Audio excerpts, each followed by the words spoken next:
दोस्तों, कहानी की शुरुआत होती है एक प्यारे से कपल को दिखाते हुए जिनमें लड़के का नाम पॉल और लड़की का नाम बी होता है। इन दोनों ने अभी हाल ही में एक दूसरे से शादी की थी और दोनों काफी खुश भी थे।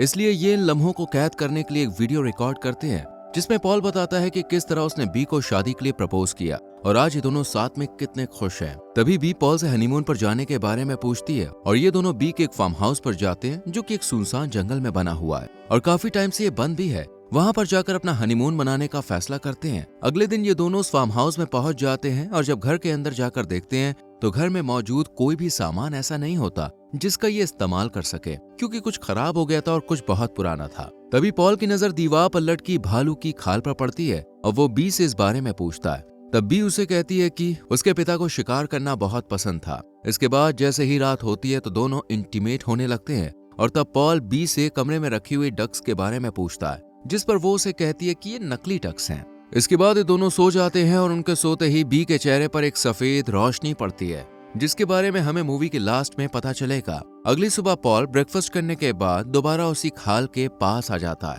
और बी से मजाक करते हुए पूछने लगता है कि क्या कभी उसने हंटिंग की है। इस पर बी हंसते हुए कहती है कि उसने फ्रॉग्स और फिशेस की हंटिंग कई बार की है क्योंकि उसे भी अपने पिता की तरह शिकार करना पसंद है। इसके बाद दोनों बोटिंग के लिए जाने लगते हैं। तब पॉल सेफ्टी के लिए कुछ इक्विपमेंट्स उठा लेता है क्योंकि उसे पानी से बहुत डर लगता था। फिर ये दोनों बोट पर पहुंच जाते हैं और साथ में काफी एंजॉय करते हैं। बी पॉल से स्विमिंग करने के लिए कहती है लेकिन पानी बहुत ज्यादा ठंडा होता है और इस वजह से पॉल उसे मना कर देता है। ये दोनों लंच करने के लिए एक रेस्टोरेंट में जाते हैं लेकिन वहां कोई भी नहीं होता सिवाय एक आदमी के जो कि बहुत परेशान दिखाई दे रहा था। बी उससे रेस्टोरेंट के बारे में पूछती है। इस पर वो गुस्से में कहता है कि ये बंद हो गया है। तभी लाइट ब्लिंक करने लगती है और वो आदमी गुस्से में अपना लैंप तोड़ देता है। उसका बिहेवियर पॉल और बी को काफी अजीब लगता है, इसलिए वो यहाँ से जाने लगते हैं। लेकिन तभी वो आदमी बाहर आकर बी से कहता है कि वो उसके बचपन का दोस्त विल है। बी को भी सोचने पर अपने दोस्त के बारे में याद आता है और वो उससे मिलकर काफी खुश होता है। बातों ही बातों में विल बी को बताता है कि ये रेस्टोरेंट उसकी वाइफ एनी की फैमिली का है जिसे अब विल संभालता है।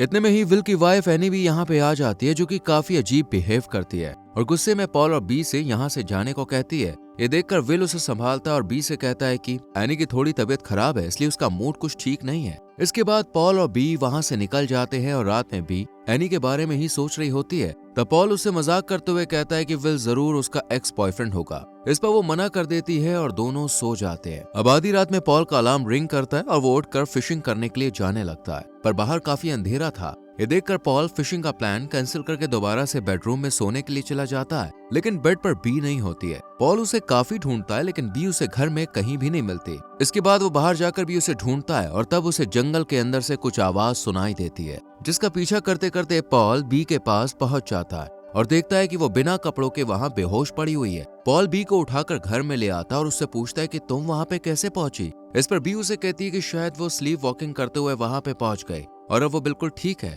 और फिर दोनों सो जाते हैं। अगली सुबह जब बी पॉल के लिए नाश्ता बना रही होती है तब वो देखता है कि उसने ब्रेड जला दिए हैं। वो बी से पूछता है कि क्या वो ठीक है। इस पर वो हाँ में जवाब देती है, लेकिन पॉल उसका बिहेवियर देखकर थोड़ा परेशान होता है, इसलिए वो बी से डॉक्टर के पास चलने के लिए कहता है पर वो मना कर देती है। इसके बाद पॉल जब कॉफी लेने के लिए जाता है तो देखता है कि कॉफी भी अभी तक बनी नहीं है। आज से पहले बी ने ऐसा कभी भी नहीं किया था, इसलिए पॉल को थोड़ा डर सताने लगता है। वो बी को लेकर एक रिवर साइड पर जाता है और उसे हंसाने के लिए वहां से एक मेढक को उठाकर उसके साथ खेलने लगता है, लेकिन बी अब भी चुपचाप बैठी रहती है और फिर स्विमिंग करने के लिए पानी में कूद जाती है। ये देखकर पॉल को बहुत अजीब लगता है क्योंकि बी हमेशा ठंडे पानी से दूर रहती थी। वो घर आने के बाद दोबारा उससे पूछता है कि क्या वो ठीक है। इस पर वो हाँ में जवाब देती है और कुछ देर बाद पॉल बी के पैर पर कुछ मार्क्स देखता है जिन्हें वो छुपाने लगती है और कहती है कि ये मच्छरों के काटने की वजह से हुए हैं। पर पॉल को उसकी बात पर यकीन नहीं होता है, इसलिए वो जंगल में उस जगह पर जाता है जहां से रात में बी मिली थी।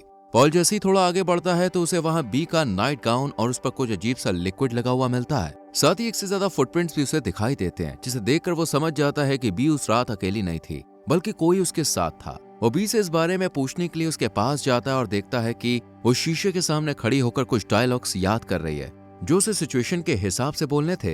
ये देखकर पॉल को काफी अजीब लगता है और वो यहाँ से चला जाता है। रात में पॉल बी से इंटीमेट होने के लिए कहता है, लेकिन वो उससे कहती है कि उसके सर में दर्द है और ये वही डायलॉग है जो उसने शीशे के सामने याद किया था। पॉल उससे पूछता है कि क्या उस रात जंगल में कुछ हुआ था। इस पर वो मना कर देती है और दोनों सोने के लिए चले जाते हैं, लेकिन आधी रात को बी उठकर अचानक कहीं चली जाती है और जब वापस आती है तब पॉल उससे पूछता है कि तुम कहाँ गई थी। वो उसे पानी का कहकर बेड पर लेट जाती है और तभी पॉल के चेहरे पर वही सफेद रोशनी पड़ती है जिसे देखने के लिए वो घर के बाहर बालकनी में आता है। तब उसे जंगल में कोई खड़ा हुआ दिखाई देता है। पॉल हाथ में गन लिए उसका पीछा करने लगता है, लेकिन वो उस तक नहीं पहुंच पाता है। और जब घर आता है तब बी पॉल से इस बारे में पूछती है। तब वो उसे कहता है कि जंगल में मैंने किसी को देखा है। साथ ही वो बी को सब सच बताने के लिए कहता है और उससे पूछता है कि उस रात जंगल में उसके साथ कौन था। दरअसल पॉल को लग रहा था कि उस रात बी के साथ जंगल में विल था, लेकिन बी उसे मना कर देती है। तब वो उसे उसका नाइट गाउन दिखाता है जो उसे जंगल में मिला था, जिसे देखने के बाद बी उसे कहती है कि उसे इस बारे में कुछ भी नहीं पता है। ये सुनकर पॉल काफी गुस्सा हो जाता है और दोनों के बीच लड़ाई हो जाती है।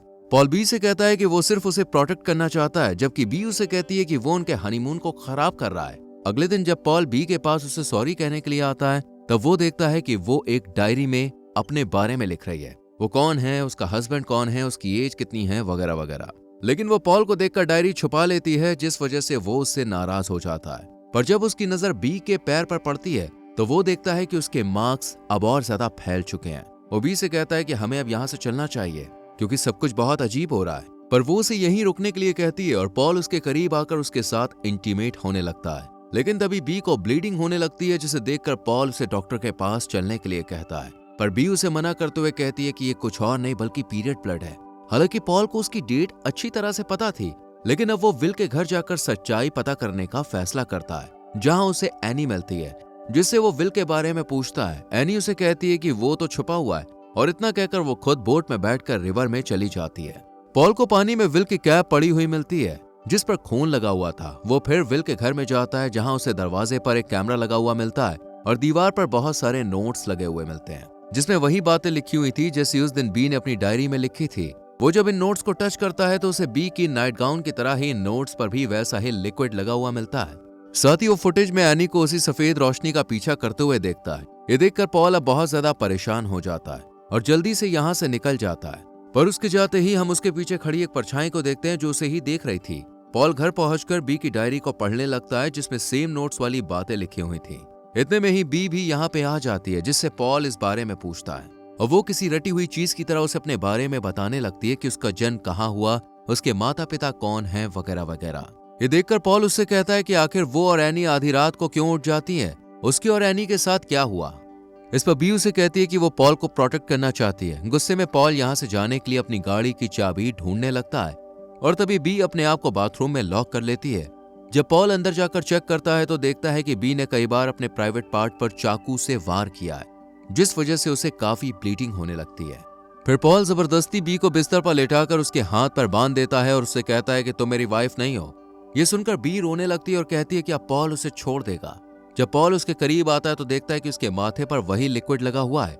ये देखने के बाद पॉल उससे उसकी फर्स्ट डेट के बारे में पूछता है, जिस पर बी उसे कहती है कि उसने उसे कैंपिंग के टाइम पर प्रपोज किया था, जबकि ऐसा कुछ नहीं था क्योंकि पॉल ने उसे घर पर ही प्रपोज किया था। पॉल अब बहुत ज्यादा परेशान हो जाता है और बी से कहता है कि तुम बी जैसी दिखती हो लेकिन तुम वो नहीं हो। ये सुनकर बी पॉल से उसका हाथ अपने प्राइवेट पार्ट पर रखने के लिए कहती है और पॉल जैसे ही उसके प्राइवेट पार्ट पर हाथ रखता है तो एक बहुत ही बड़ा एलियन क्रिएचर जैसा फील होता है, जिसे वो बाहर निकाल देता है और वो क्रिएचर बाहर निकलने के बाद मर जाता है।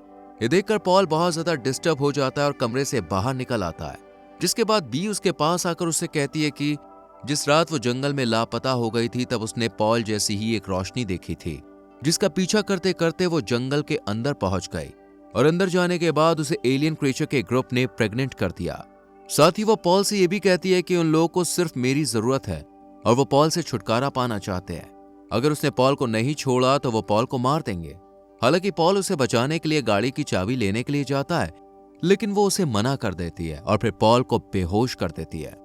जब सुबह पॉल को होश आता है तो वो खुद को एक बोट पर बंधा हुआ पाता है, जहां बी उससे कहती है कि वो उसे बचाने के लिए पानी के बीच में फेंक देगी, जिसके बाद वो उसे रस्सी से बांधकर पानी में फेंक देती है और फिर अकेले घर में आकर अपनी शादी का वीडियो देखती है। अब उसकी स्किन और आंखें पूरी तरह से बदल चुकी थी। इस दौरान उसके पास एनी भी आ जाती है जो बिल्कुल उसी की तरह हो गई थी, जिसके बाद दोनों उसी रोशनी के पीछे जंगल के अंदर चली जाती है और इसी के साथ ये मूवी यहीं खत्म हो जाती है। दोस्तों, अगर आपको इस मूवी का लिंक चाहिए तो हमारे टेलीग्राम चैनल को ज्वाइन कीजिए, जिसका लिंक आपको डिस्क्रिप्शन में मिल जाएगा। वीडियो को लाइक और शेयर करके हमारे चैनल को सब्सक्राइब करें, बेल आइकॉन प्रेस करें, जिससे आपसे आने वाली वीडियोस मिस ना हो। मिलते हैं आपसे अगली वीडियो में। Till then bye bye, take care.